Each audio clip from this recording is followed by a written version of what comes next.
तो स्थान पर खड़े रहते हैं परमेश्वर की आराधना करने के लिए।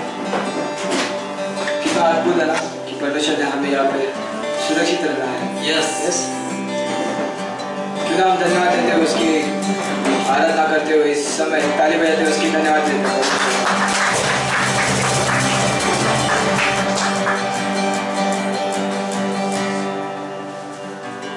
यदि आप अपने पड़ोसी से मिल सकते हो और कह सकते हो, क्या कहना है? क्या आप खुश हो? पूछ सकते हो अपने पड़ोसी से।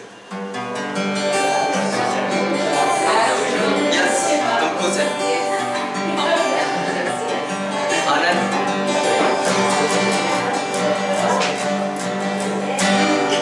अब मिलकर उस परमेश्वर को धन्यवाद देते हैं।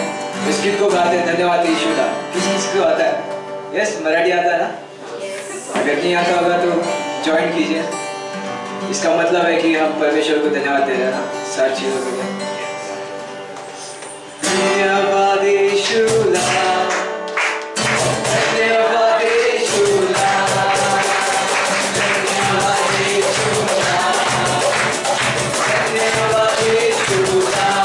हालेलुया राजा राजा राजा प्रभु ला प्रभु ला, धन्यवाद यीशु ला।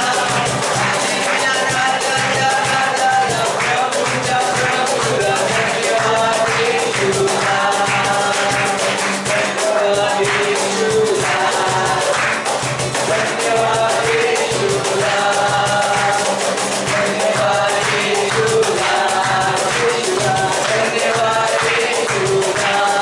हालेलुया राजा राजा राजा प्रभु ला प्रभु ला, धन्यवाद यीशु ला। हालेलुया राजा राजा राजा प्रभु ला प्रभु ला, धन्यवाद यीशु ला। बाबू दादा ला, बाबू दादा ला, यीशु ला, बाबू दादा ला, बाबू दादा ला। हालेलुया राजा राजा राजा प्रभु ला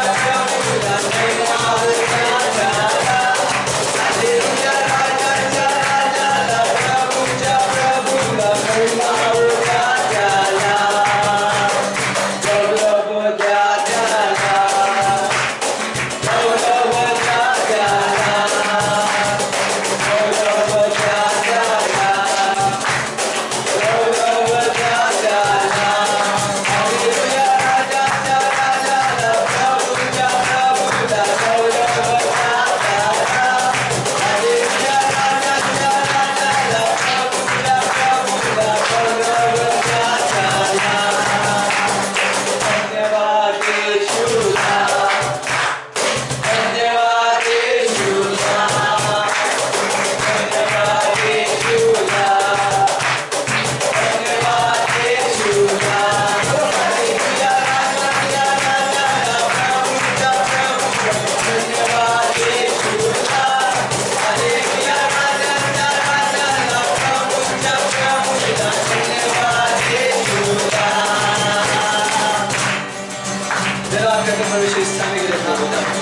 यीशु मसीह इस हृदय के साथ आते प्रभु, हाँ पिता परमेश्वर जो कार्य आपने किए प्रभु हमारे लिए धन्यवाद करते हैं पिता प्रभु। उस क्रूस का कार्य प्रभु जो आपने कहा परमेश्वर पूरा हुआ प्रभु, धन्यवाद करते हैं पिता। उस उद्धार के लिए धन्यवाद प्रभु। हाँ पिता सारी चीजें परमेश्वर आपके सामने लाते हैं परमेश्वर, यस आपके चरणों के पास आते प्रभु। मदद करना परमेश्वर, आत्मा सत्य से परमेश्वर हाँ पिता आपकी आराधना करता है। इस दिल को आपके सामने ला देते हैं, मांगते हैं परमेश्वर आप शुद्ध करना। हाँ पिता मैंने दे आशीषों को फिर से नया कर दे, तूने दे खुद में मुझे, तू दोगे शुद्ध कर दे। मैंने दे आशीषों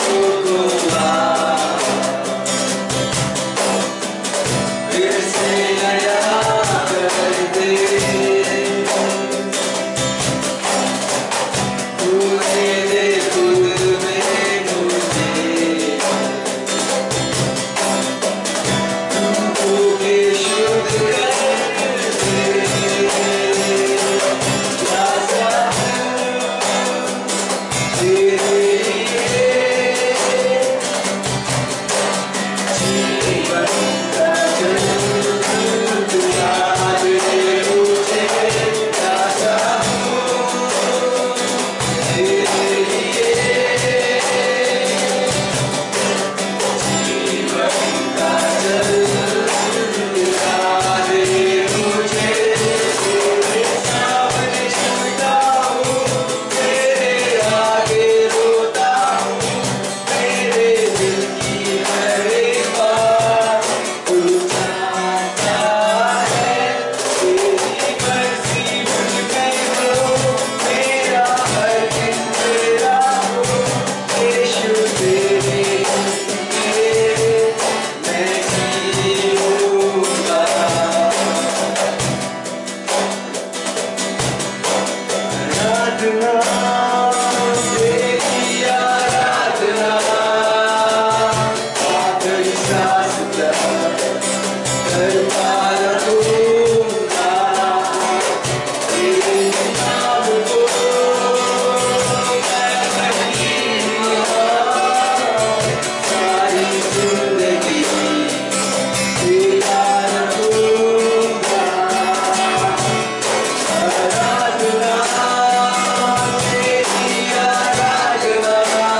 मेरे जीने का कारण तू है, जीवन का मकसद तू है, मेरे जीने का कारण तू है, मैं जीऊँ या मरूँ तू तेरे लिए है, तू मेरा प्रभु।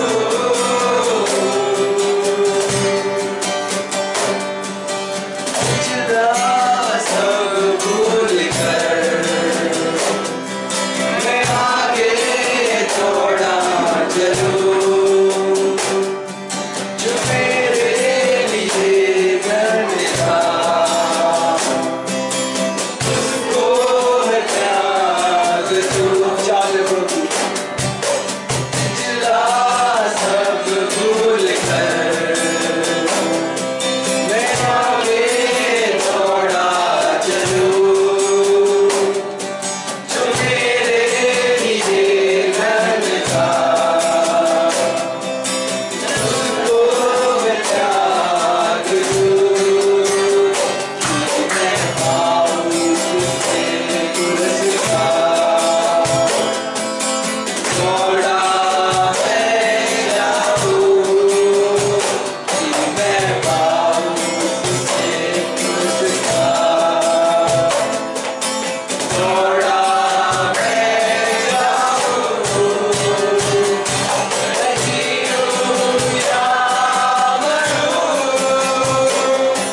वो तेरे लिए है, तू मेरा प्रभु।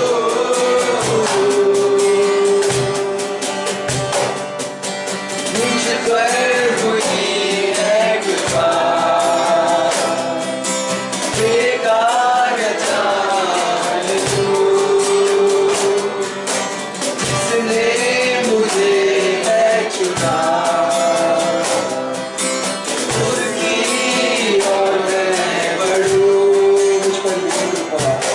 मुझ पर हुई है कृपा, बेकार जाने तू। हम चाहते हैं जिसने मुझे है चुना, उसकी और मैं बढ़ूं। तू मेरी सदी जो की जहाँ मैं जाऊँ, तू मेरी सदी जो की जहाँ मैं जाऊँ, मैं जीऊँ या मरूँ वो तेरे लिए है, तू मेरा प्रभु।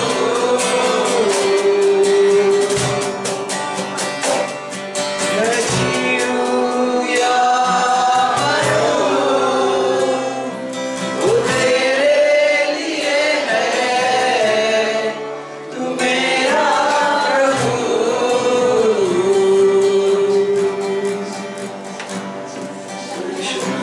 जिए हमारे परमेश्वर, वो आपके लिए हो पाए प्रभु। हाँ पिता परमेश्वर।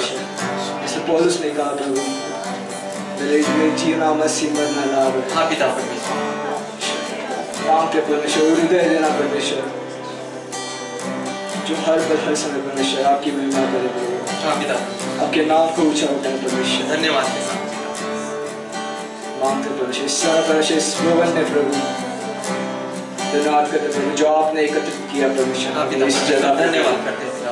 मांगते परमेश्वर, आप बातें करना परमेश्वर, आपके वचनों के द्वारा परमेश्वर, इस हृदय में खालीपन को भर देना प्रभु। हाँ पिता परमेश्वर धन्यवाद करते हैं। हर एक चीजों को आपके चरणों के सामने लाते प्रभु, आप छूना प्रभु, आप बातें करना प्रभु, आप आशीषित करना परमेश्वर, आप अभिषेक करना प्रभु।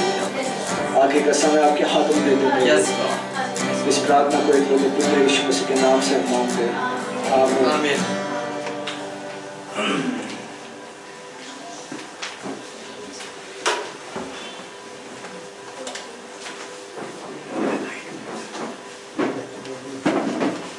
स्थान पर बैठ सकते हैं।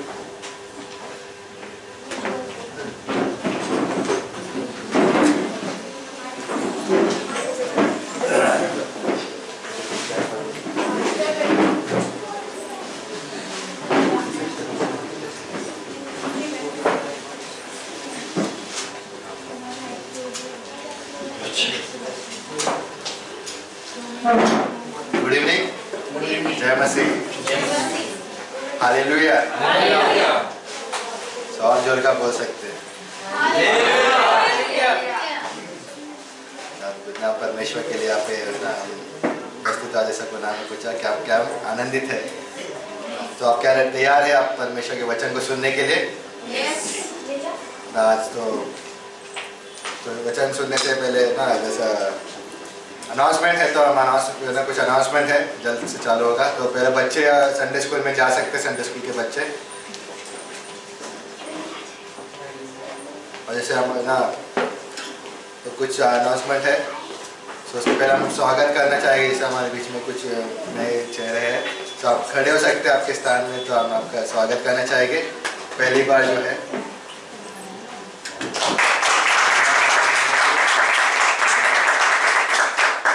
आने के लिए आप सभी का स्वागत है।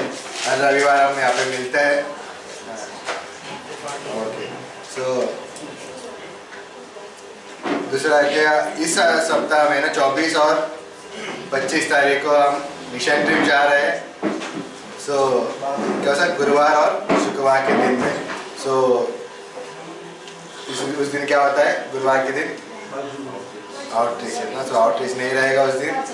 और शुक्रवार में लेकिन सुबह का जो प्रेयर टाइम रहता है वो रहेगा, क्योंकि जूम पर होता है, जूम पे करेंगे और वहाँ पे भी हम साथ में करेंगे प्रेयर टाइम।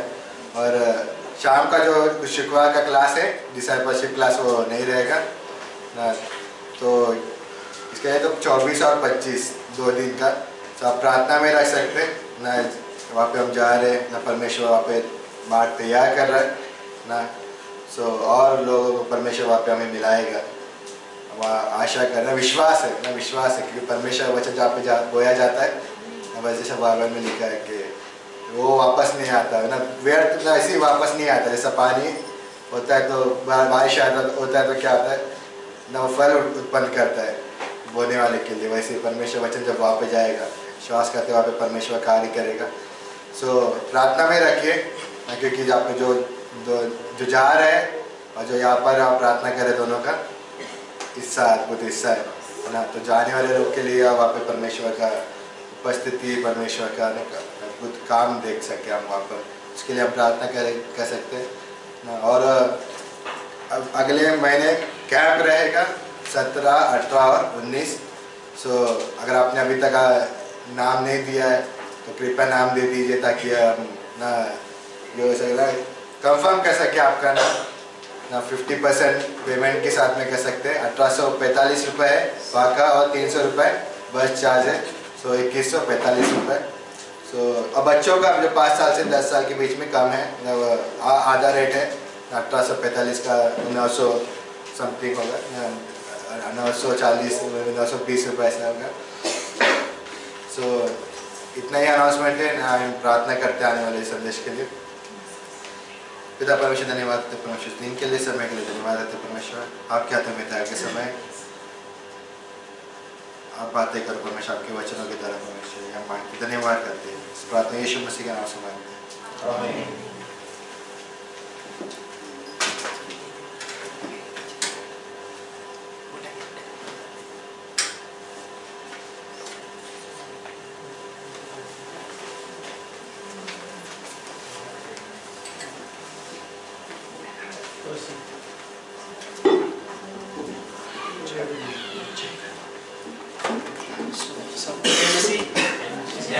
जय मसीह सभी को।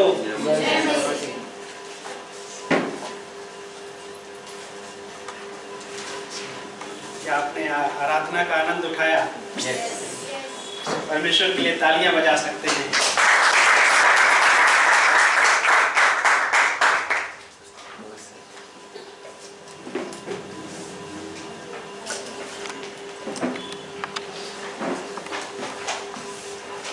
अपने स्थान पे खड़े हो सकते हैं। हैं वचन पढ़ने के लिए। और आप मेरे साथ यूहन्ना का अध्याय 20 खोल सकते हैं। यूहन्ना का अध्याय 20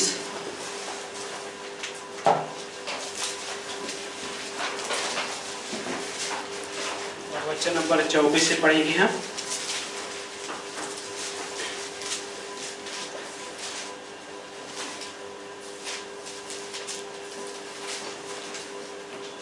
यूहन्ना का अध्याय 20 और वचन नंबर 24 से। यदि आपके पास बाइबल नहीं है तो आपके पास में जो कोई है उनके पास आप देख सकते हैं बाइबल में। कोई मदद कीजिए जिनके पास बाइबल ना हो। यहाँ पे कौन है जिनके पास बाइबल नहीं है? अपना हाथ ऊपर खड़ा कर सकते हैं। यूहन्ना का 20 अध्याय वचन नंबर 24 से हम पढ़ रहे हैं। मिल गया सभी को? मिल गया? ओके। सो वचन नंबर 24 पे इस प्रकार लिखा है, परंतु 12 में से एक अर्थात थोमा जो दिदुमुस कहलाता है, जब यीशु आया तो उनके साथ नहीं था।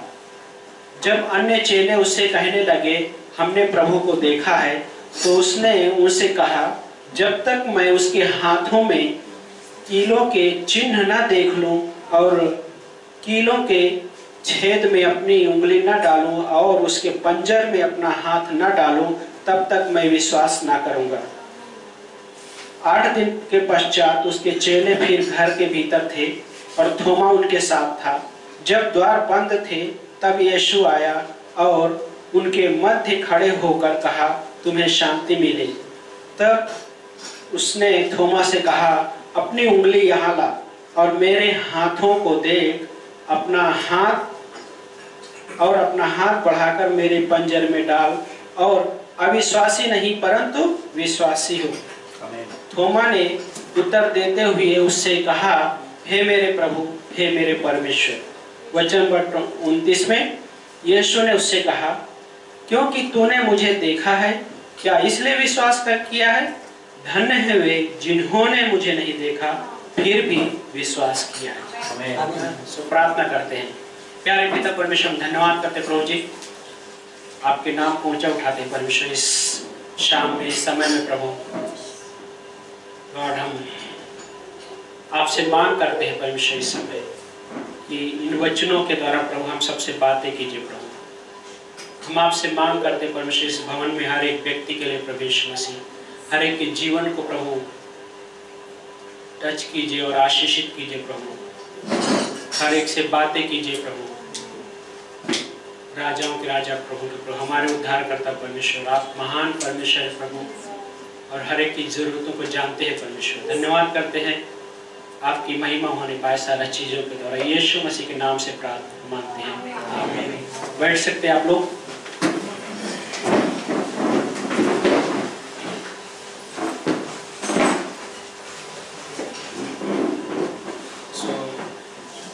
वचन नंबर 29 में जो पाठ है यहाँ पे, है ना, यीशु ने उससे कहा, क्योंकि तू मुझे देखा है, क्या इसलिए विश्वास किया है?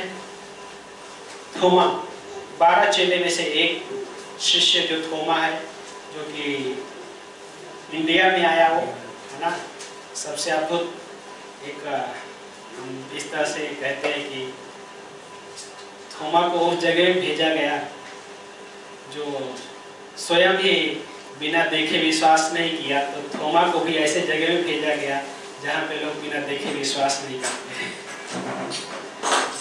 तो क्या होते, गॉड उस व्यक्ति के जीवन के द्वारा ऐसे लोगों को छूना चाह रहा है, जैसे, है ना, जो ऐसा नहीं कि सारे लोग देख कर ही विश्वास करेंगे, लेकिन मुख्य पार्ट इसमें जो है वो बहुत ये है, यीशु मसीह क्या कह रहे हैं। इस कहानी को समझे ना, कि थोमा जो क्या हुआ कि वो क्या कहता कि मैं जब तक नहीं देख लूंगा और उन हाथों में, जिन हाथों में खीले ठोके गए थे, उन हाथों में उंगलियां नहीं डालूंगा, जहाँ पंजर में अपना हाथ नहीं डालूंगा, तो मैं विश्वास नहीं करूंगा। क्योंकि सारे शिष्य लोगों ने जो देखे थे उन्होंने कहा कि हमने प्रभु को देखा है। और कैसे देखा है? जीवित, मरे हुओं में से तीसरे दिन जब वो जी उठे तो शिष्यों ने देखा। फिर तो काम अध्याय 1 में लिखा है कि वो 40 दिन 40 रात जी उठने के बाद उस पृथ्वी पे थी, और उस बीच में 500 लोगों ने अलग अलग समय के अलग अलग जगहों में 500 लोगों ने देखा, और उसमें शिष्य भी शामिल हैं। लेकिन थोमा क्या कहता है कि मैं जब तक आंखों से नहीं देख लूंगा और उन कीले जहां ठोके गए थे हाथों में पैरों में उंगलियां नहीं डाल लूंगा तब तक विश्वास नहीं करूंगा। लेकिन यीशु मसीह का उत्तर क्या? वहां पे एक अद्भुत पाठ जो 29 में क्या कहे यीशु मसीह ने कहे कि क्योंकि तूने मुझे देखा है क्या इसलिए विश्वास किया है? और अगला हिस्सा ये कह रहे हैं वचन कि धन्य है वे जिन्होंने मुझे नहीं देखा फिर भी विश्वास किया। धन्य है, आशीषित है वो जिन्होंने नहीं देखा और वो मुझ पर विश्वास किया। इस दुनिया में हर कोई आशीष चाहता है, लेकिन इस दुनिया में आशीष का जो परिभाषा इस प्रकार से दिया जाता है कि यदि मेरे लाइफ में कुछ धनराशि आ रही है या अच्छा सब कुछ चल रहा है तो ये आशीष है, और यदि कुछ थोड़ा भी उसके विपरीत हो गया, हाँ क्या कहते हैं, यदि किसी मुंबई के ट्रेन में कोई पॉकेट मार लिया, हाँ, या कुछ चीजें गुम गई या ऐसे कुछ चीजें हो गई तो उसको कैसे परिभाषित करते हैं? मेरे जीवन में आशीष नहीं है, क्या है वो? मेरे लिए दुखी का समय हो सकता है। और क्या कहते हैं? आज मेरा नसीब अच्छा नहीं था। हाँ, यहाँ पे कितने लोग हैं जिनकी ट्रेन में पॉकेट मारी गई? हाथ मत उठाइए। हाँ, हुआ है। रेल स्टेशन में बताना है आप लोग। लेकिन अभी हमको कहने का मतलब हमें समझ में आ रहा है कि यस, वो समय ऐसा लगता है क्या हो गया, है ना? लेकिन इस दुनिया में जो आशीष की परिभाषा किस प्रकार से दी जाती है? हेल्थ और वेल्थ अच्छा है तो मेरे लिए आशीष है, चीजें आ रही है तो आशीष है, जब जाने लगे चीजें वो आशीष नहीं है। लेकिन यीशु मसीह ने क्या कहा कि धन्य है वे, आशीषित है वे जो बिना देखे मुझ पर विश्वास करते हैं। हाँ, जो बिना देखे हम पे विश्वास करते हैं। पहला पत्रस का अध्याय 1 खोलिए।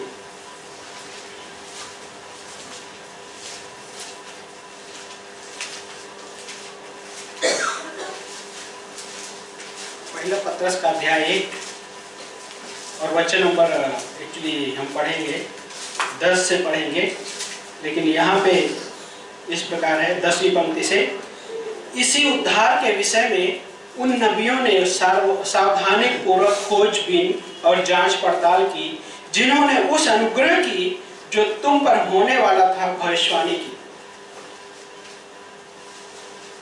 नबियों ने जांच पड़ताल की, खोजबीन की, किसके बारे में? कि वो अनुग्रह जो हम पर होने वाला, वो कैसे होने वाला था अनुग्रह? जिस समय हमने बिना देखे विश्वास किया उस परमेश्वर। कैसे? बिना देखे हमने विश्वास किया।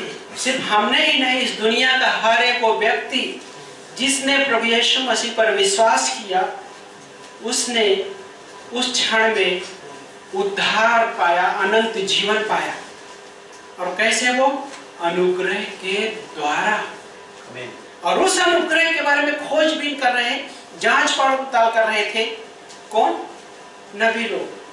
सो सवाल उठता है, क्या नबी लोगों पे और परमेश्वर का अनुग्रह नहीं था? हाँ, खोजबीन कर रहे थे, जांच पड़ताल कर रहे थे, हाँ, और भविष्यवाणी भी की उन्होंने। तो क्या उन पर नहीं हुआ? उन पर भी अनुग्रह हुआ। हम आएंगे, है ना, इस पोर्शन पे आएंगे। और वचन आगे लिखा 11 में कि वे इस बात की खोज में लगे हुए थे कि मसीह का आत्मा जो हम में विद्यमान है, मसीह का आत्मा हम में, मतलब किसमें? किसमें? जो विश्वास करते हैं, जिन्होंने बिना देखे विश्वास किया, हाँ, उनमें, जिन्होंने बिना देखे विश्वास किया, उनमें परमेश्वर का जो आत्मा क्या है? विद्यमान है। बाइबल सोसाइटी क्या कहता है ट्रांसलेशन? पढ़िए एक जन। हाँ, बाइबल सोसाइटी पढ़िए। उन्होंने इस बात की खोज की कि मसीह का आत्मा जो उनमें था और पहले ही से मसीह के दुखों की और उसके बाद होने वाली महिमा की गवाही देता था, वह कौन से और कैसे समय की और संकेत करता था। बस, है ना। तो पहला पार्ट में है ना कि क्या बोलते हैं, हम में मसीह का आत्मा क्या है? आज एक हिसाब से वो आत्मा जिसको पवित्र आत्मा कहा गया है, जब जिस क्षण में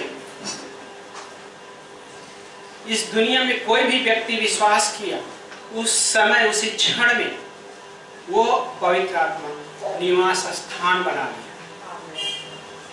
यूहन्ना 1:14 क्या कहता है कि वचन देहधारी हुआ और हमारे बीच में क्या डेरा किया। अभी वो वचन हम में वो निवास स्थान बना लिया, हम में वो विद्यमान है। और उसके आगे वाला जो पंक्ति इसमें लिखा हुआ है, और जिसने मसीह के दुखों व उसके पश्चात होने वाली महिमा को भविष्यवाणी की। महिमा के बारे में क्या किया? भविष्यवाणी की। दो पार्ट। पहला पार्ट मसीह का दुख, हाँ, और दूसरा पार्ट होने वाले दुख के पश्चात होने वाली महिमा, उसका दुख भोग और उसके बाद होने वाली महिमा के बारे में क्या किया? भविष्यवाणी की। सो जब एक विश्वासी जीवन में चलने लगता है इस दुनिया में, तो बहुत सारा लोग है महिमा वाला पार्ट के इंतजार में रहते, आशीष का पार्ट का इंतजार में रहते हैं, लेकिन वो दुख भोग वाला लाइफ पार्ट नहीं चाहिए। हाँ, सोना बिना चमकते हुए चाहिए। हाँ, कोई नहीं लेगा। दुकान पे अगर आप जाएं दुकान पे गोल्ड खरीदने के लिए, उसमें थोड़ा भी है ना दाग रहे, शाइनिंग रहे, तो कोई नहीं लेगा। पे कर रहे हैं भाई, कहीं हमें नहीं चाहिए, हम कैसे लें। लेकिन दुख भोग जो तकलीफ वाला पार्ट है, कई बार हो सकता है कि ये वाला पार्ट कठिन है, ये वाला गॉड ये वाला पार्ट मत ऐड कीजिए हमारे लाइफ में। हमारी लाइफ में थोड़ा महिमा वाला पार्ट अच्छा रहेगा, हाँ, आशीष वाला पार्ट अच्छा है, गॉड उतना अच्छा है, हम चलेंगे। लेकिन यीशु मसीह वो हमारे लिए, उन्होंने भी दुख भोग किया। और बाइबल कहता है कि जो भविष्यवक्ता थे, नबी थे, उन्होंने दोनों पार्ट के बारे में भविष्यवाणी की। और वो सारा चीज आपके और हमारे जीवन से जुड़ा हुआ पार्ट था, और आज भी वो रिलेट करते हैं आपके और हमारे जीवन से।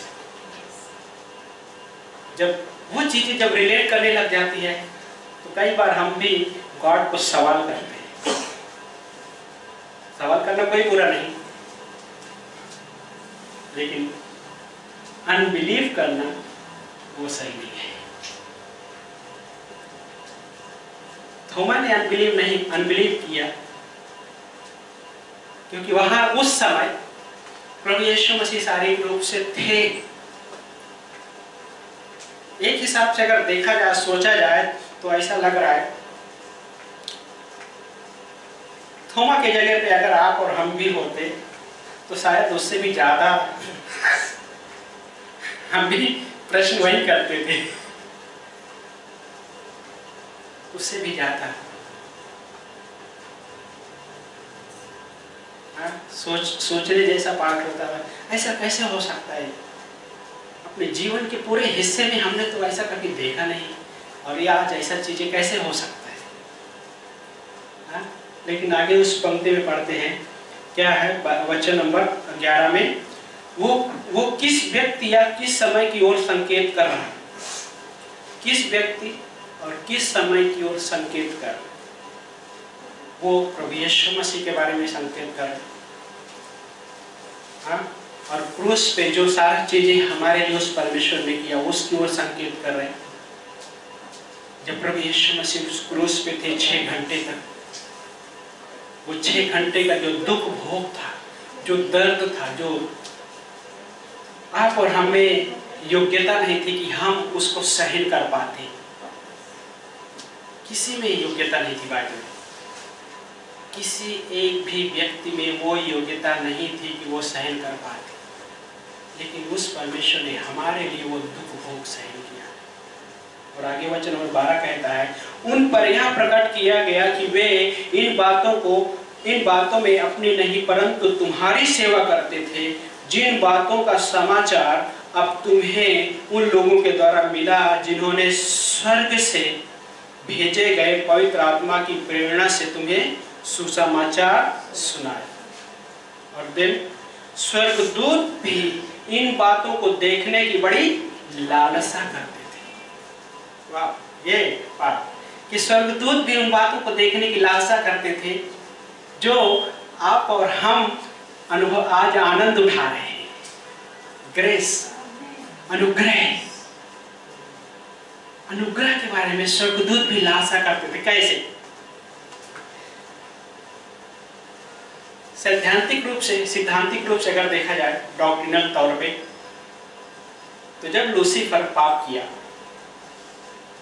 शैतान जब पाप किया तो परमेश्वर ने उसको स्वर्ग से पृथ्वी फेंक दी। प्रकाशित वाक्य में लिखा हुआ है कि उसके साथ 1/3 स्वर्गदूत भी थे। और जो लूसीफर स्वर्ग से गिरा दिए गए। तो कोई लोग सवाल करते हैं कि उस समय गॉड ग्रेस क्यों नहीं दिया? परमेश्वर यदि अनुग्रहमय है, अनुग्रह देना चाहिए था। लेकिन सिद्धांत कहता है पापों की क्षमा के लिए, पापों के प्रति अनुग्रह है। कहने का मतलब यदि कोई पापी है उनके लिए अनुग्रह है, लेकिन दुष्टता, कुटिलता के लिए अनुग्रह नहीं है। ये फर्क है।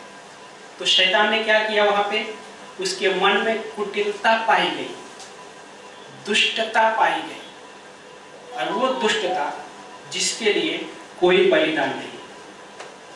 यीशु मसीह पापों के लिए बलिदान है, दुष्टता या कुटिलता के लिए बलिदान नहीं है।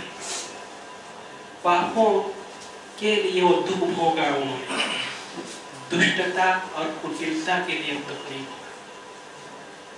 संपूर्ण जो बलिदान किया, सारे इस संसार के सारे पापियों के लिए बलिदान किया। और आज हम उस ग्रेस को अनुभव कर सकते हैं बाय फेथ, विश्वास के द्वारा। यह है परमेश्वर का अनुग्रह। और उसकी लालसा कौन कर रहे हैं? स्वर्गदूत लालसा कर रहे हैं, और फिर भी नहीं देखने को मिला। और आचार्य क्या करते हैं? किस प्रकार से? एक विश्वासी मसीह जीवन जीते हुए जब आगे चलता है, वो गिरता है, फिर से उठ खड़ा होता है। स्वर्गदूत लगता है ये कैसा, ये क्या? अभी तो ये व्यक्ति पाप में गिर गया या कैसे भी गिर गया, ठोकर खा के गिर गया, लेकिन अब ये उठ खड़ा हो गया बिकॉज ऑफ ग्रेस, क्योंकि परमेश्वर का अनुग्रह के द्वारा। वो अपने सामर्थ्य पे नहीं, बल्कि परमेश्वर के अनुग्रह के द्वारा वो खड़ा हुआ। और इस बात से स्वर्गदूत अचरज भरे मतलब उस तरीके से सोचते और देखते हैं, क्योंकि वो परमेश्वर हमारे और आपके जीवन के प्रति, वो परमेश्वर का हार्ट क्या है पता है? अनुग्रहकारी है, अनुग्रह से भरा हुआ उसका हार्ट है। जब परमेश्वर ताड़ना करता है एक विश्वासी की, तो भी उसमें ग्रेस होता है। हम ये सोचते हैं कि मेरी ताड़ना चल रही है, मैं ताड़ना के समय परमेश्वर का अनुग्रह मेरे ऊपर नहीं है। लेकिन मैं ये कहता हूँ कि जिस समय ताड़ना चल रही होती है उस समय डबल ग्रेस होता है हमारे पास, डबल होता है। हाँ, कैसे? सोचिए, एक पेरेंट्स हैं, उनके 2 बच्चे हैं। अभी जो बच्चा बीमार है समझो उस समय, तो उस समय उस बच्चे को क्या चाहिए? उस समय उस बच्चे को ज्यादा माता पिता का अटेंशन चाहिए होता है कि उस समय पेरेंट्स अपने बच्चे के ऊपर ज्यादा अटेंशन दें। और होता यही है, जो अच्छा है उसके लिए वो है, ठीक है। लेकिन जिस समय जो बीमार है वो बेटा या बच्चा, कहने का मतलब उसके ज्यादा अटेंशन की जरूरत होती है। और जब एक विश्वासी के जीवन में जब ताड़ना का पाठ हो, उस समय ये सोचना है कि परमेश्वर का अनुग्रह मुझ पर डबल है, दुगना। जब परमेश्वर का अनुग्रह दुगना है, ये याद रखिए, आपका जीवन नष्ट नहीं होगा, क्योंकि हमें नष्ट होने के लिए उसने नहीं, परंतु हमें अनंत जीवन के लिए उसने क्या किया है? इस दुनिया में आया अनंत जीवन देने के लिए और अनुग्रह देने के लिए वो इस दुनिया में आया। जिस चीज की लालसा स्वर्गदूत कर रहे हैं, हाँ, स्वर्गदूत कर रहे हैं। और उस इब्रानी का अध्याय 11:39 मेरे साथ खोलिए बाइबल।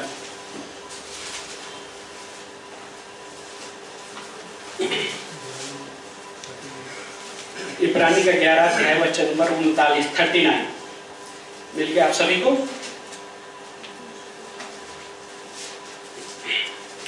यहाँ पे इस प्रकार लिखा है। आप में थोड़ा बाइबल सोसाइटी का ट्रांसलेशन थोड़ा इधर उधर होगा, बट डोंट वरी, बाइबल वही है।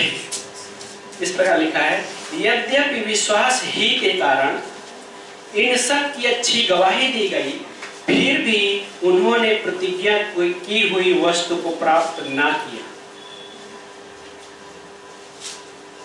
विश्वास के कारण इब्रानी का 11 अध्याय में सारा लिस्ट है विश्वासी लोगों का।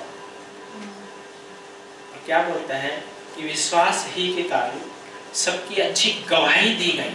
टेस्टिमनी क्या था उनके जीवन में? टेस्टिमनी, गवाही। किसके प्रति? परमेश्वर के प्रति। उन्होंने जो जीवन जिया। लेकिन क्या बोलता है? प्रतिज्ञा की हुई वस्तुओं को प्राप्त ना कर सके, फिर भी वो जीवन जिए उन्होंने। उनके भी लाइफ में अनुग्रह आया, वो भी गिरे, वो भी सताव से गुजरे, वो भी परीक्षा से गुजरे, लेकिन उन्होंने विश्वास से जिया, विश्वास से चले। जब ताड़ना हो रही थी, अय्यूब सबसे क्लासिक एग्जाम्पल है। जब उसके लाइफ में तकलीफ चल रहा था, उसकी पत्नी ने कहा, क्या तू अभी भी खराई पे है? परमेश्वर कोस और मर जा। अय्यूब कहता है, जिस परमेश्वर ने सुख दिया, जब वो दुख दे रहा है तो क्या हम उसको ना लें? नंगा आया हूं, मैं नंगा चला जाऊं। उसके लाइफ में ताड़ना नहीं थी बाय द वे, पर एक टेस्ट था। टेस्ट ये था कि परमेश्वर स्वयं उसके बारे में कहता है कि मेरा दास, धर्मी दास अय्यूब। वो ताड़ना नहीं थी। उसके मित्रों ने, 4 दोस्त थे उसके, उन्होंने अय्यूब के पास सांत्वना देने आए थे। हाँ, जब तकलीफ में होता है कि जब कोई, है ना, इस दुनिया में भी ऐसा ही होता है कि फ्रेंड सर्कल में या रिलेटिव में कुछ ऐसा कोई तकलीफ में होता है तो सांत्वना देने के लिए जाते। लेकिन जब वो सांत्वना देने के लिए गए तो कैसी सांत्वना? अय्यूब, लगता है आप कुछ गलत किए हैं, पाप किए हैं, इस वजह से तुम्हारे जीवन में ताड़ना है।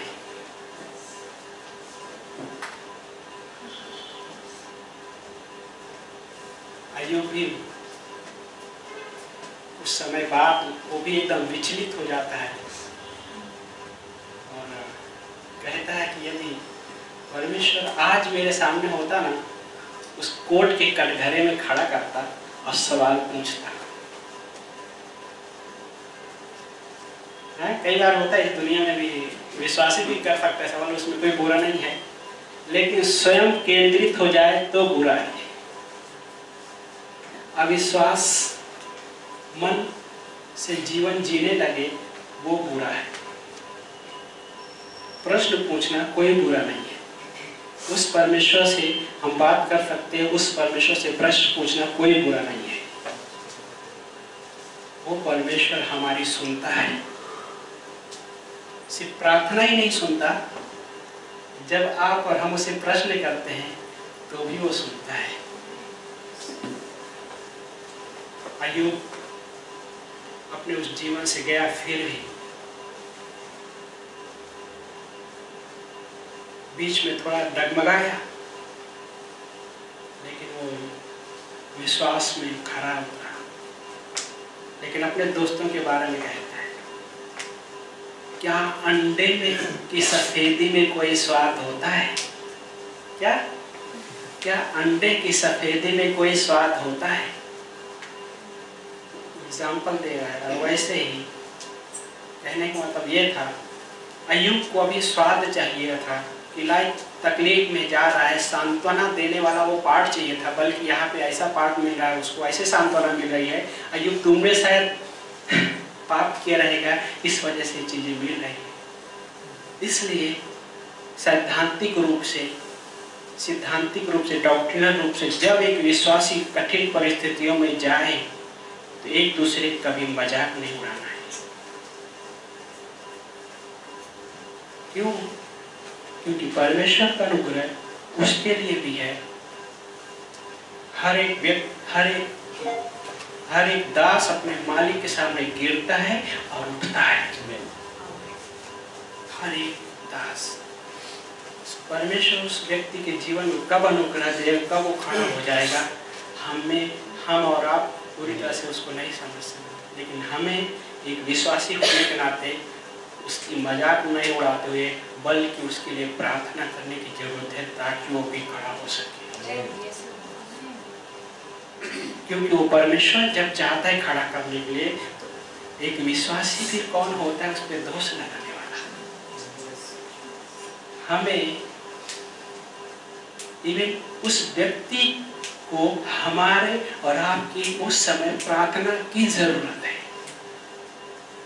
सांत्वना नहीं दे सकते, लेकिन प्रार्थना तो कर सकते हैं। जो दिख नहीं रहा है लेकिन उसका रिजल्ट है। इसलिए दूसरा कुरिन्थियों को 5:7 कहता है, क्योंकि हम रूप देखकर नहीं पर विश्वास से चलते हैं। क्या? रूप देखकर नहीं पर विश्वास से चलते। थोमा यीशु मसीह के पास जब आया, यीशु मसीह ने क्या किया? यीशु मसीह क्या किया? उस उन हाथों में हाथ उंगली डाला, पंजर में हाथ डाल के देखा और उसने विश्वास किया। बट उसके बाद थोमा के लाइफ में कभी अविश्वास नहीं आया। मतलब जिक्र नहीं है, लेकिन गिरा रहेगा। लेकिन हम इसको, क्योंकि उसका जो मिनिस्ट्री है, सेवकाई है, देख के हम अनुमान लगा सकते हैं कि अविश्वास नहीं किया रहेगा। अविश्वास नहीं किया रहेगा। यस, थोड़ा कमजोर हुआ रहेगा, लेकिन अविश्वास नहीं किया रहेगा। और अविश्वास से किया हुआ हर एक पाप कहलाता है।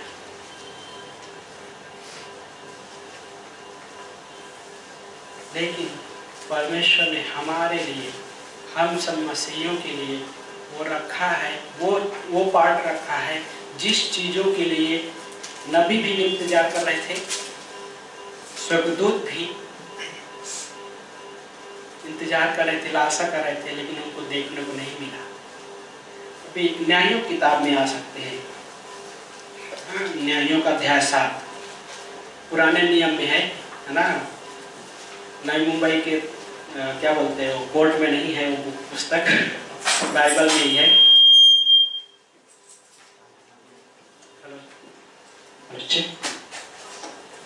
न्यायों का अध्याय 6, न्यायों का अध्याय 6।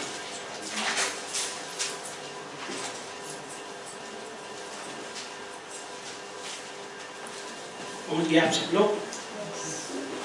न्यायों का अध्याय 6 में एक व्यक्ति का जिक्र है, उसका नाम है गिदोन।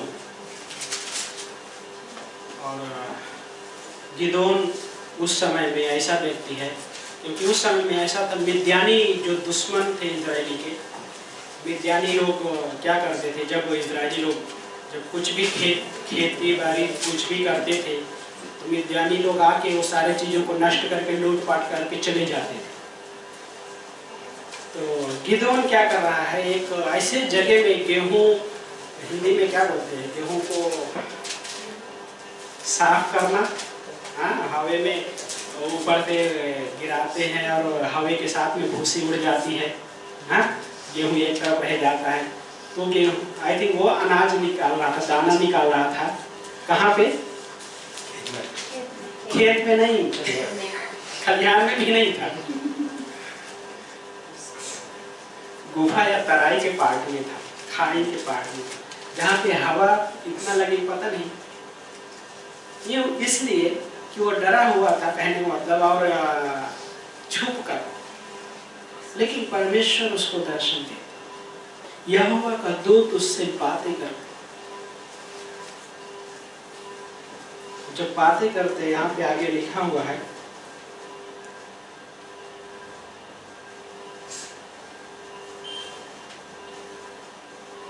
वचन नंबर 12 में, 11 से पढ़ लेते ताकि आपको सब बैकग्राउंड समझ में आ जाए थोड़ा सा। वचन नंबर 11 बोलता है कि फिर यहोवा का दूत आकर उस बांज वृक्ष के तले बैठ गया जो ओप्रा में एबीएजेरी योआस का था। उस समय उसका पुत्र गिदोन एक दाखरस के कुंड में मिद्यानियों से छिपा रखने के लिए गेहूं झाड़ रहा था। यहोवा के दूत ने उसे दर्शन देकर उससे कहा। तो यहोवा का दूत कौन है? प्रभु यीशु मसीह। पुराने नियम में जहाँ कहीं भी यहोवा का दूत शब्द आता है तो प्रभु यीशु मसीह शरीर धारण करने से पहले यहोवा के दूत के रूप में प्रकट होते थे। तो गिदोन से बातें हो रही, तो यहाँ आगे लिखा वचन नंबर 12 में, यहोवा का दूत ने उसे दर्शन देकर उससे कहा, हे शूरवीर योद्धा, यहोवा तेरे साथ है। सोचिए, इसी चीज को अगर संसार परिभाषित करता है तो कैसे परिभाषित करेगा? एक डरा हुआ व्यक्ति ऐसे जगह में गेहूं क्या होता है, झाड़ रहा है, साफ कर रहा है, छुपा हुआ है, तो ऐसे व्यक्ति को ये संसार परिभाषित कैसे करेगा? क्या संसार इस तरह से कह सकता है, हे शूरवीर योद्धा? क्या कहेगा? डरपोक। लेकिन परमेश्वर क्या कहता है? हे शूरवीर योद्धा, हे शूरवीर योद्धा। यदि आज वो शब्द आपके लिए आए, परमेश्वर आपको यही सेंटेंस कहे, हे शूरवीर योद्धा, लेडीज हो या जेंट्स हो, किसी को भी वो शब्द कह सकता है, लेकिन क्या वो शब्द सुनने के लिए रेडी है? क्या उस तरीके से विश्वास रखने के लिए तैयार है? जब शूरवीर योद्धा कह रहा है तो हो सकता है परमेश्वर खास मकसद है उसमें, और खास मकसद यही है गिदोन की भी लाइफ में। परमेश्वर ने कहा कि तू क्या करना, मेरे लोगों को छुटकारा देगा, तो मैं तुझे इस्तेमाल करूँगा। लेकिन गिदोन थोड़ा डरा हुआ। परमेश्वर उसको क्या परिभाषा दे रहा है? हे शूरवीर योद्धा, लेकिन गिदोन डरा हुआ है। आगे पंक्ति वहां पे वचन नंबर 13 में, तब गिदोन ने उससे कहा, हे प्रभु, यदि यहोवा हमारे साथ है तो फिर हमारे साथ यह सब क्यों हुआ है? वाह, ये है क्वेश्चन जो एक विश्वासी भी ये सवाल कर सकता है, यदि परमेश्वर मेरे साथ में है तो मेरे जीवन में ये कठिन वाला पार्ट क्यों हो रहा है? यदि परमेश्वर मेरे साथ में है, हाँ, तो मैं दर्द में क्यों जा रहा हूं? यदि परमेश्वर मेरे साथ है तो मैं अकेले क्यों महसूस कर रहा हूं? यदि परमेश्वर मेरे साथ है तो मुझे कमी घटी क्यों हो रही है?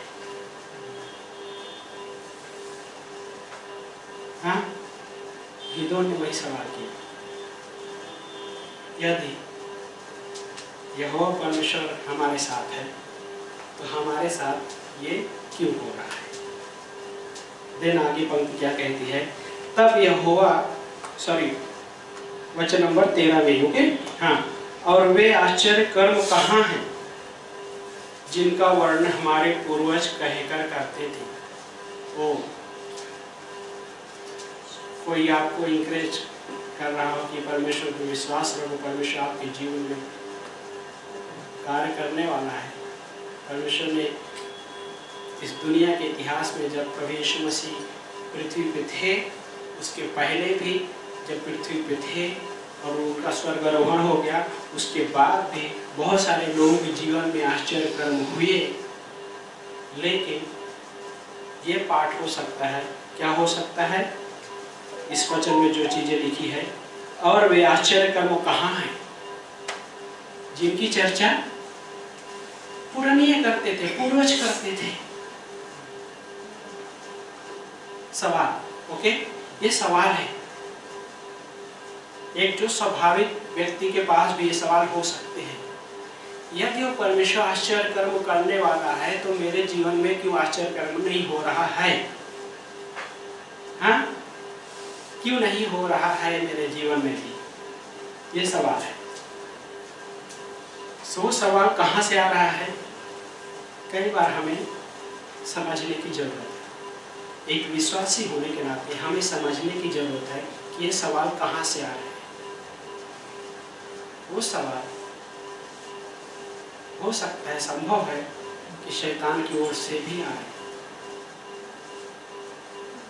क्योंकि शैतान जब सवाल लेकर आता है तो आपके परिस्थिति के ऊपर सवाल नहीं करता, बल्कि वो सवाल ये करता है कि परमेश्वर सच में उतना सामर्थ्य नहीं है, परमेश्वर आपके लाइफ से ये चीज़ों को दूर करने के लिए सामर्थ्य नहीं है। सवाल किस पे करता है? परमेश्वर के स्वभाव पे, परमेश्वर के गुण पे सवाल करता है। सवाल आप पे कर रहा है, आपके साथ कर रहा है, लेकिन उसका निशाना कहाँ पे है? परमेश्वर।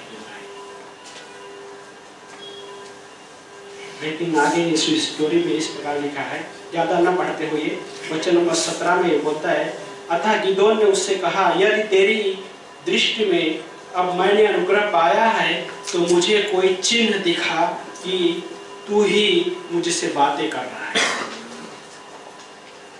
परमेश्वर क्या कह रहा है कि अनुग्रह की दृष्टि हुई है यदि, हाँ, तो मुझे कुछ चिन्ह दिखा। पुराने नियम में भी नबियों पे, परमेश्वर के लोगों पर अनुग्रह हुआ, उनका भी पुराने नियम में भी उद्धार का एक ही हिस्सा था उद्धार पाने के लिए, और वो था विश्वास। और सबसे क्लासिक एग्जाम्पल हम जो बाइबल में देखते हैं, अब्राहम के बारे में कहा गया है, अब्राहम ने विश्वास किया और वो परमेश्वर की नजर में धर्मी गिना गया। अब्राहम भी तकलीफों से गुजरा, अब्राहम भी बहुत सारे ऐसी परिस्थितियों से गुजरा, वो भी फेल हुआ, लेकिन परमेश्वर कहता है, वचन कहता है, अब्राहम भी विश्वास से धर्मी गिना गया।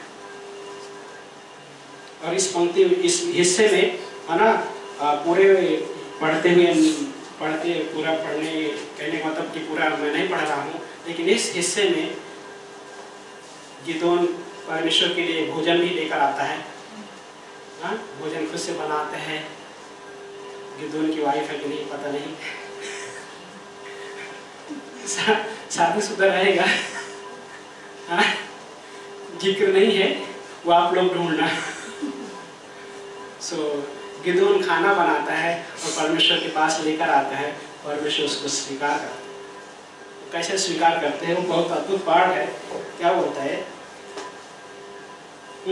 वचन नंबर 19 में क्या बोलता है कि तब गिदोन ने अंदर जाकर बकरे का एक बच्चा और एक एपा मैदे की अख़मीरी रोटियां तैयार की। उसने मांस को एक टोकरी में और सुरवे को एक पात्र में रखा। है ना, ये कोई सुना रहेगा सुरवा शब्द। सुरवे को एक पात्र में रखा, फिर उन्हें बांज वृक्ष के तले लाकर उसके लिए अर्पण किया। और परमेश्वर के दूत ने उससे कहा, मांस और अख़मीरी रोटियां लेकर चट्टान पर रख दे और उस पर सुरवा डाल दे। उसने वैसा ही किया। तब यहोवा के दूत ने अपने हाथ की छड़ी के सिरे से मांस और अख़मीरी रोटी को छुआ और चट्टान में से आग निकली और मांस तथा अख़मीरी रोटियों को भस्म किया। तब यहोवा का दूत उसकी दृष्टि से ओझल हो गया। कैसा? छड़ी से टच किया और चट्टान से आग निकली। पवित्र आग ये है, ओके, पर में कि उस आग की सृष्टि नहीं की गई। पहले कैसे आग के प्रबंध कैसे करते थे लोग? आज आग जलाया तो रात को क्या करते थे, किसी मिट्टी या क्या बोलते किसी ऐसे हिस्से में उसको ढक देते थे जमीन में। फिर सुबह होते ही उसको निकाल के थोड़ा आग का हिस्सा रह जाता था, फिर से वहाँ आग के ऊपर कुछ रखते थे और फिर से फूंक मारने का फिर से आग तैयार हो जाती थी। इस तरह से आग को बरकरार रखते थे लोग। लेकिन यहाँ पे ऐसा नहीं है। ये आग उस चट्टान से परमेश्वर के सामर्थ के द्वारा लाए कहने वो आग उठी और बलिदान को उस जो चीज़ें बनाया था उस चीज़ को भस्म कहने का तो परमेश्वर ने रिसीव स्वीकार किया उस अर्पण। तो ये यहाँ पे एक पार्ट है, क्या है? Surrender life. जब मैं विश्वास से चल रहा होता हूँ तो परमेश्वर हमसे एक चीज मांग की भी करता है और वो होगा कि सरेंडर किया हुआ, अर्पण किया हुआ एक जीवन, समर्पित जीवन कह सकते हैं उसको। क्योंकि जब समर्पित जीवन जीते हैं तभी बहुत सारे ऐसे टेस्ट आते हैं। और उस स्टोरी में गिदोन परमेश्वर से सवाल करता है, यदि सच में आप परमेश्वर मुझे इस्तेमाल करना चाहते तो परमेश्वर मैं आपसे कुछ चिन्ह देखना चाहता हूँ। और वचन नंबर 36 से लिखा है उसमें, उसी अध्याय में 36 बोलता है कि तब गिदोन ने परमेश्वर से कहा, यदि तू अपने वचन के अनुसार इजराइल को मेरे द्वारा छुड़ाएगा तो देख, मैं कुछ ऊन को खलिहान में रखूंगा और यदि ओस केवल ऊन पर पड़े और संपूर्ण भूमि सूखी रहे तो मैं जान लूंगा कि तू अपने वचन के अनुसार इजराइल को मेरे द्वारा छुड़ाएगा। ऊन रखता है, बोलता है वो ऊन क्या कहता है यहाँ पे? कुछ ऊन खलिहान पे रखूंगा, ओस केवल क्या हो उस ऊन पे ही पड़े। वाह, अच्छा टेस्ट करने का। कहाँ से? मैं वही सोचा अच्छा। हाँ, कई बार विश्वासी ये सोच सकता है इसको इस तरह से, मजाक के तौर पे बोल रहा हूँ, ऐसा नहीं। परमेश्वर मेरे जीवन में आशीष होनी चाहिए, इसके जीवन में आशीष नहीं होनी चाहिए।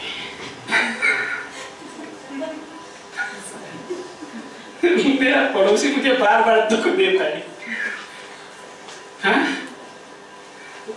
गॉड उसको थोड़ा तकलीफ, उसके जीवन में सूखा भरा पाठ होना चाहिए। हो सकता है, हाँ? हो सकता है ना, लेकिन हमें वैसा नहीं जीना है। फिर दूसरा टेस्ट क्या करता है? फिर कहता है गिदोन, परमेश्वर यदि आप क्रोधित ना हो तो एक टेस्ट एक और मैं बोलना चाहता हूँ। तो कहता है इस बार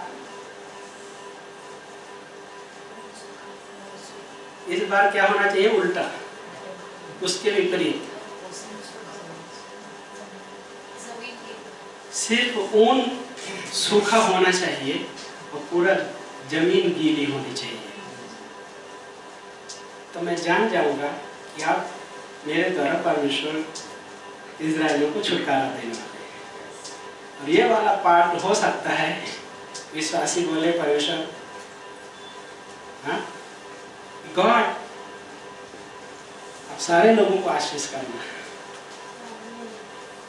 हाँ सारे लोगों को आशीष करना। और ये रहा मसीही जीवन का उदाहरण। गॉड हेल्प करना कि मैं उस हृदय से एक दूसरे को देख सकूं, वो इच्छा मेरे अंदर बनी रहे, सारे लोग आशीष पाए। लेकिन यहाँ पे गिदोन कहता है कि हाय मुझ पर, मैंने परमेश्वर को देखा है, अभी मैं कैसे जीवित रहूंगा। हाँ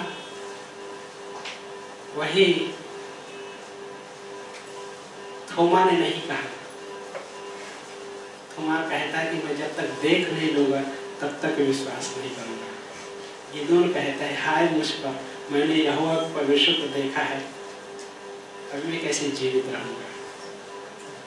परमेश्वर अगर मारना होता, यस उस पुराने नियम में ऐसा ही था, यदि परमेश्वर को कोई भी देख लेता है उस समय इस तरीके से, तो संभव है कि वो मर जाए उसी क्षण में। क्योंकि मूसा के समय जब परमेश्वर मूसा से बातें करते थे, तो परमेश्वर ने कहा था उस पहाड़ के करीब कोई नहीं आएगा, यहाँ तक कि जानवर भी नहीं आएगा, क्योंकि यदि कोई भी देख लेगा तो उस क्षण में फिनिश। क्या उस समय भी अनुग्रह नहीं था? उस समय में भी अनुग्रह था, लेकिन परमेश्वर यह प्रकट कर रहा था कि मैं पवित्र परमेश्वर हूं। और उसकी पवित्रता को हमें अपने एक विश्वासी आज भी अपने हृदय में लेके चलने की जरूरत है कि वो परमेश्वर पवित्र है। और यदि वो परमेश्वर पवित्र है तो परमेश्वर मुझे भी एक जिम्मेदार ठहराया है कि एक विश्वासी भी पवित्र जीवन जिए। उस पवित्रता को दूषित करने के लिए बहुत सारे रास्ता हैं। बहुत आसान है कि उस पवित्रता को दूषित कर दिया जाए। और शैतान भी वही चाहता है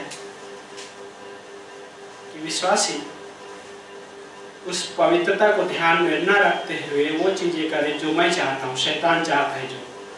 लेकिन परमेश्वर कहता है, परमेश्वर ये सोचता है कि जैसे मैं पवित्र हूँ, विश्वासी भी वो पवित्र जीवन जिए। वो कैसे होगा? बाय ग्रेस, अनुग्रह के द्वारा, है ना, अनुग्रह के द्वारा। सो यीशु मसीह ने दो ऐसा पाप का जिक्र किया है जो शरीर के द्वारा किया जाता है। बाकी पाप मन, आई थिंक मन के द्वारा कुछ अलग प्रकार से, बट दो पाप को पौलुस भी बोलता है जो शरीर के द्वारा करते हैं। और वो हत्या और व्यभिचार, जो शरीर के द्वारा किया हुआ पाप में तुलना होती है। इसलिए परमेश्वर ने व्यभिचार से बचे रहने के लिए हर विश्वासी को वचन कहता है कि वो व्यभिचार नहीं करता है। और व्यभिचार वो है, पुराने नियम में व्यभिचार को मूर्ति पूजा से तुलना की गई है, लेकिन नए नियम में मूर्ति पूजा से नहीं बल्कि वो उससे तुलना की गई है कि एक स्त्री या किसी की पत्नी किसी गैर व्यक्ति के साथ संबंध रखती है, वो है व्यभिचार। या एक पुरुष किसी गैर स्त्री के साथ संबंध रखता है या शारीरिक संबंध करते हुए व्यभिचार। क्योंकि वो संबंध सिर्फ शादी के बीच के द्वारा ही परमेश्वर ने पवित्र ठहराया है। और उस संबंध के बाहर अगर कोई भी ऐसा रिलेशन किए होता है, वो परमेश्वर की नजर में पाप है। क्योंकि वो परमेश्वर उस रिश्ते को पवित्र ठहराया है। शादी, क्योंकि वो शादी को परमेश्वर ने बनाया है। परमेश्वर उस चीज को पवित्र ठहराया है, इसलिए गॉड कहता है कि वो रिलेशनशिप शादी के बाहर अगर वो हो रहा है, क्या है वो? व्यभिचार है। तो परमेश्वर नहीं चाहता है कि वो जीवन जिए। और उसकी पत्री में एक जगह लिखा है, एग्जैक्ट मुझे याद नहीं आ रहा है, क्या कहता है? यदि कोई मेरे शरीर को नष्ट करेगा तो मैं उसके शरीर को नष्ट करूंगा। कितना सीरियस है बात। लेकिन क्या ग्रेस नहीं है? अनुग्रह है। लेकिन अनुग्रह हमें अभक्ति भरे जीवन और अभिलाषाओं भरे जीवन जीने के लिए इनकार करना सिखाता है। हाँ? इनकार करना सिखाता है, क्योंकि परमेश्वर हमारे और आपके जीवन से प्रेम करता है और अनुग्रह हमें हर क्षण में वो देता है।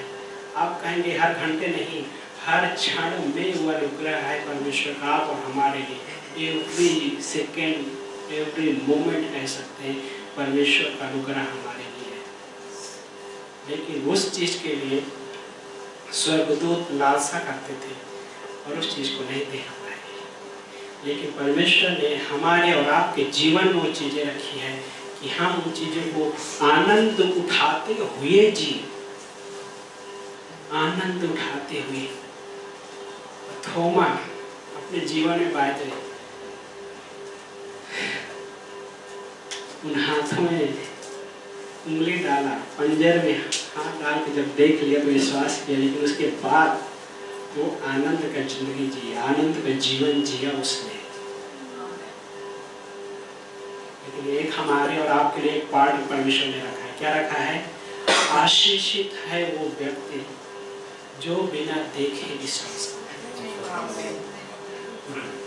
परमेश्वर ने आपको ऑलरेडी आशीष दे दिया है। आशीष इफिसियों का 1:3 कहता है कि परमेश्वर ने हमें सारे आत्मिक आशीषों से आशीषित किया। सारे, एक नहीं, सारे आत्मिक आशीषों से आशीषित किया है। कैसे? उसके पुत्र के द्वारा।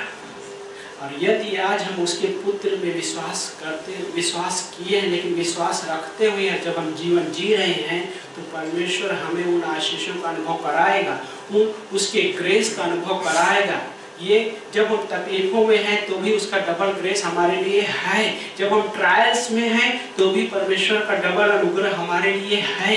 लेकिन हम कई बार हो सकता है कि उस अनुग्रह को अनुभव ना कर पाए। कैसे? जब मेरा ध्यान उन चीज़ों पे ज़्यादा हो जाता है तब मैं उसके अनुग्रह को अनुभव ना कर पाऊँ, संभव है। लेकिन मुझे एक विश्वासी होने के नाते परमेश्वर के चरित्र स्वभाव पे हमें ट्रस्ट रखना है। चरित्र स्वभाव कैसा है? परमेश्वर ने प्रॉमिस किया है छुड़ाएगा। गिदों से प्रॉमिस किया, 2 तरीके का टेस्ट किया, परमेश्वर उसके द्वारा छुड़ाया।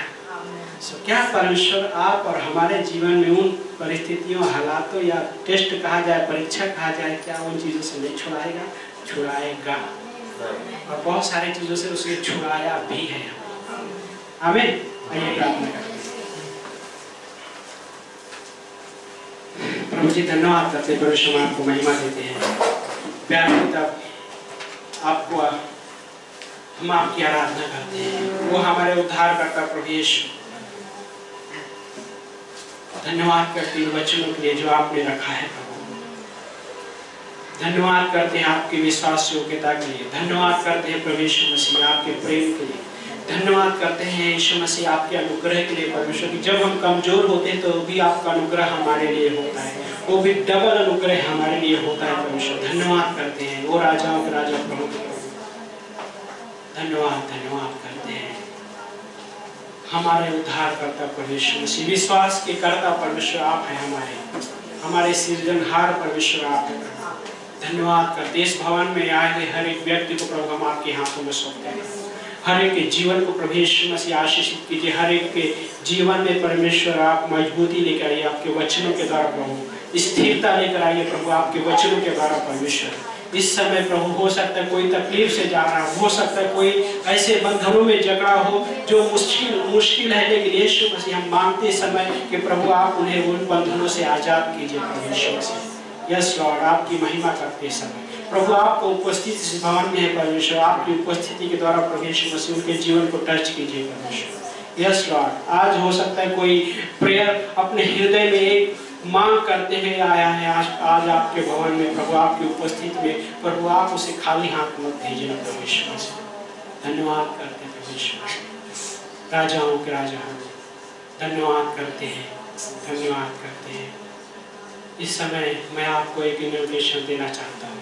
यदि आपने यीशु मसीह के बारे में सुने हैं या पहली बार सुन रहे हैं, लेकिन अभी तक आपने यीशु मसीह को अपना उद्धारकर्ता के रूप में स्वीकारा है, तो इस अद्भुत समय को मत जाने दीजिए, गंवाइए मत। वो आपसे प्रेम करता है, वो आपके लिए सूली पे मारा गया, कब्र में दफनाए गए, तीसरे दिन जी उठाए।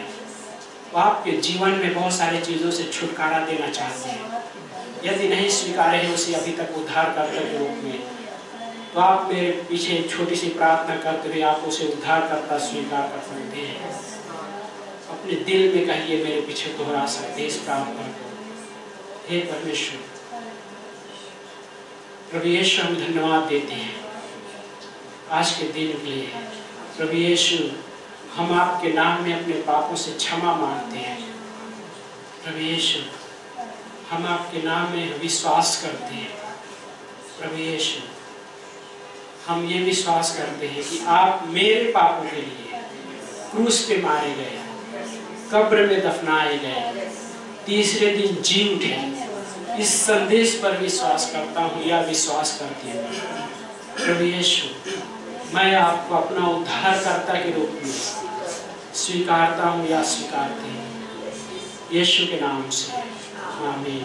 यदि आपने प्रार्थना की है तो पवित्र शास्त्र इस बात का गारंटी देता है कि आपके सारे पाप क्षमा हो चुके हैं और उस परमेश्वर ने उसने आपको अपने पुत्र और पुत्र के रूप में इसी क्षण में घोषित कर दिया है कि आप उसके पुत्र हो गए हैं या पुत्री हो गए हैं। धन्यवाद करते हैं परमेश्वर। प्रभु हम मांगते हैं परमेश्वर, इस भवन में प्रभु चंगाई के लिए मांगते हैं परमेश्वर। लॉर्ड, हम इस समय मांग रहे हैं, आपका उपस्थित है इस समय प्रभु यीशु मसीह। चंगाई के लिए मांगते हैं परमेश्वर, किसी की कोख को छूकर चंगाई दो परमेश्वर, इस क्षण में परमेश्वर आपका उपस्थिति है परमेश्वर। प्रभु यीशु मसीह, आप चंगाई दो परमेश्वर। प्रभु हो सकता है कोई फाइनेंशियली तरीके से प्रभु स्ट्रगल कर रहा है, प्रभु यीशु के नाम से मांगते प्रभु यीशु मसीह आप अपने सामर्थ्य के द्वारा पूरा कीजिए। यस लॉर्ड, हम मांगते परमेश्वर कि इस भाव में हो सकता है कोई बंधन में हो, यीशु के नाम से मांगते कि छुटकारा दीजिए। धन्यवाद करते हैं, सारा दर महिमा करो आप यीशु मसीह के नाम से प्रार्थना करते हैं।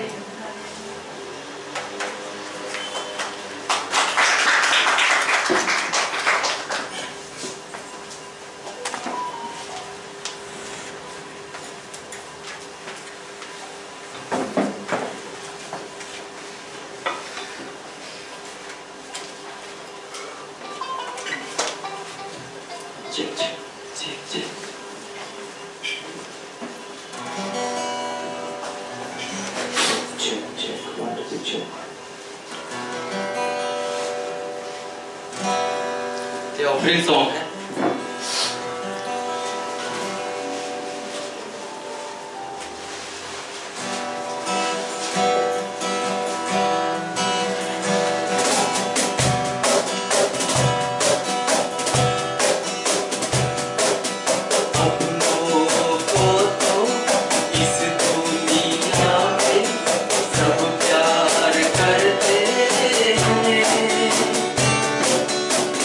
Thank you.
पिता परमेश्वर एक बार फिर से यहाँ पे बैठे हुए हर एक लोगों के लिए पिता परमेश्वर, उनके मनों के लिए पिता परमेश्वर, जो आपने अद्भुत रीति से छुआ पिता परमेश्वर, धन्यवाद करते हैं पिता परमेश्वर, धन्यवाद करते हैं पिता परमेश्वर, हमारी प्रार्थना सुनने के लिए पिता परमेश्वर, हमारी छोटी सी प्रार्थना प्रभु यीशु मसीह के नाम में आमीन। ये अपने स्थान पर खड़े होकर परमेश्वर की आराधना करेंगे। क्या आप विश्वास करते हो? यस। क्या आप विश्वास करते हो? यस। मैं भी आपने जो ग्रहण किया परमेश्वर की ओर से ना वचन के द्वारा अपने पड़ोसी से 1 मिनट के लिए शेयर कर सकते हो, क्योंकि वो आप भूल ना पाओ जब भी आप इधर से बाहर जाओगे। यस, जाइए पड़ोसी बनाइए या अपने पड़ोसी से बात करिए।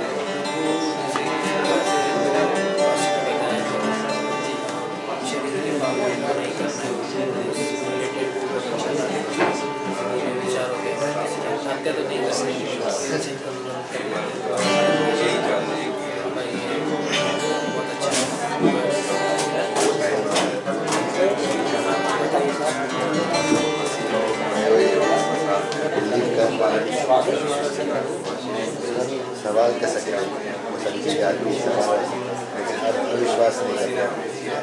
विश्वास सवाल सवाल करने का इंटेंशन पीछे अविश्वास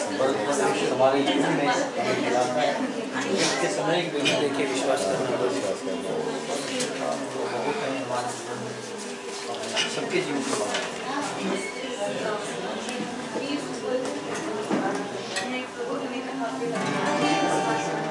या लास्ट में पास्टर ने कहा बहुत सारी चीजों से परमेश्वर ने हमें छुटकारा दिया और वो देगा भी आगे, विश्वास करते हैं। एक गीत गाते हैं, यीशु ने हमें छुड़ाया है पापों के जाल से।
युहन्ना का 16 अध्याय और वचन नंबर 33 में वचन इस प्रकार है, कहते हैं कि ये बातें मैंने तुमसे कही हैं कि तुम मुझ में शांति पाओ, है ना? किसमें शांति? मुझ में, यीशु मसीह में, मुझ में नहीं। और आगे लिखा है कि संसार में तुम्हें क्लेश होता है। क्या? संसार में तुम्हें क्लेश होता है, परंतु साहस रखो, साहस रखो। उसके बाद भी लाइफ है, लाइफ का खत्म नहीं होगा, ये याद रखिए, है ना? क्या कहते हैं? परंतु साहस रखो, मैंने संसार को जीत लिया है। साहस रखो, मैंने संसार को जीत लिया है ना? जब क्लेश में भी, है ना, ऐसा लगे कि चारों तरफ से दबा कर रखा है, तो साहस रखिए, परमेश्वर आपके पास में खड़ा है। वो आपके उस दबाव वाले पार्ट में भी आपको मदद करने के लिए खड़ा है, क्योंकि यीशु कहता है कि मैंने इस संसार को जीत लिया है। इस संसार में बहुत सारी ऐसी चीजें हमारे लाइफ में आती हैं, ऐसा लगेगा कि चारों तरफ से दबा कर रखा हुआ है, बस अभी हमारा लाइफ एकदम पिसने पर है, पिस गया, कहने को तो ऐसा लगता है पिस गया होगा लाइफ में। बट हिम्मत, परमेश्वर में हियाव बांधे रखिए, साहस मत खोने दीजिए। परमेश्वर आपके जीवन को बहुत बेहतर जानता है। मैं भी, कोई इंसान उस तरीके से नहीं समझ सकता, लेकिन जीवित परमेश्वर यीशु मसीह हमारे और आपके उस तकलीफ, उस पार्ट को समझता है और हमें छुड़ाने में सामर्थ्य परमेश्वर है। उसके पास वो उत्तर है, उत्तर है। जिस उत्तर की आशा करते हैं शायद हमें उस प्रकार से ना आए, लेकिन उत्तर है ना? आमीन। आइए प्रार्थना करते हैं। प्यारे पिता परमेश्वर, धन्यवाद करते प्रभु जी अद्भुत दिन के लिए लॉर्ड, जो आपने हमें दिया परमेश्वर, अद्भुत आराधना के लिए परमेश्वर। यस लॉर्ड, वो जीवित परमेश्वर, हम आपको महिमा देते हैं।